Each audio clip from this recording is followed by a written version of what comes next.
Qui êtes-vous? Quel métier exercez-vous?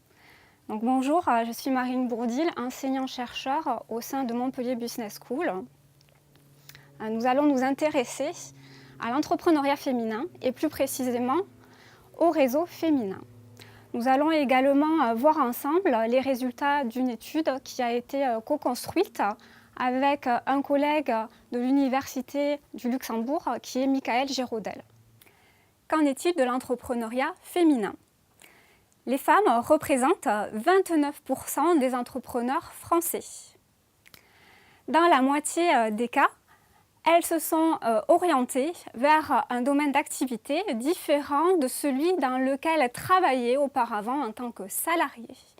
Il s'agit donc bien souvent de reconversion. En outre, ces femmes entrepreneurs vont chercher à travers l'entrepreneuriat des éléments qu'elles n'ont pas réussi à trouver à travers le salariat. Ces femmes entrepreneurs ont pour certaines d'entre elles fait le choix d'adhérer à des réseaux formels féminins, ce notamment pour obtenir des ressources.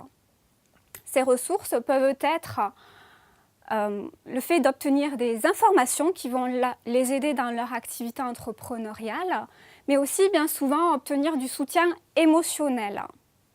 Soutien émotionnel qui va être donc conféré par des personnes qui vivent la même situation. Personnes donc qui vont faire preuve d'empathie. Empathie qui va donc participer à la confiance en soi qui est nécessaire à l'entrepreneuriat.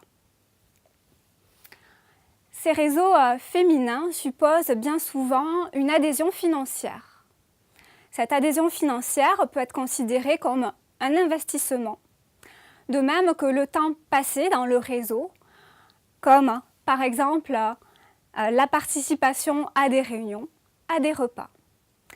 Donc ces investissements, ces contributions vont, dans certains cas, vont donner lieu à des rétributions, donc un retour sur investissement. Et c'est à partir de là qu'il va y avoir donc satisfaction donc, de ces femmes entrepreneurs vis-à-vis du réseau dans lequel elles ont adhéré. Vous avez étudié les réseaux féminins, quel est leur rôle? Donc, comme nous l'avons vu, les réseaux féminins vont apporter des ressources. Et via ces ressources, donc, ils vont contribuer à la performance entrepreneuriale de ces femmes entrepreneurs. À travers l'étude réalisée, nous avons souhaité répondre à la question suivante. Qu'est-ce qui fait au niveau de la gestion de ces réseaux que les femmes entrepreneurs vont en être satisfaites? Il en ressort deux éléments. Premièrement, les liens entre les différents membres du réseau doivent être forts. Deuxièmement, les cliques, c'est-à-dire les sous-groupes à l'intérieur du réseau, doivent être réduites. Ainsi, les femmes entrepreneurs privilégient les réseaux dits à forte densité. Elles recherchent donc des réseaux où il y a une fluidité des échanges.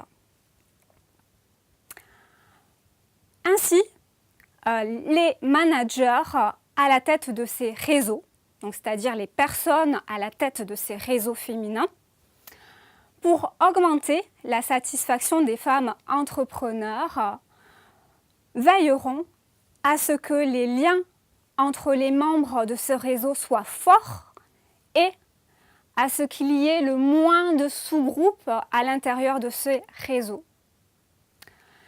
Donc c'est au final par des bonnes relations à l'intérieur de ces réseaux que les femmes entrepreneurs pourront accéder aux ressources dont elles auront besoin dans l'entrepreneuriat.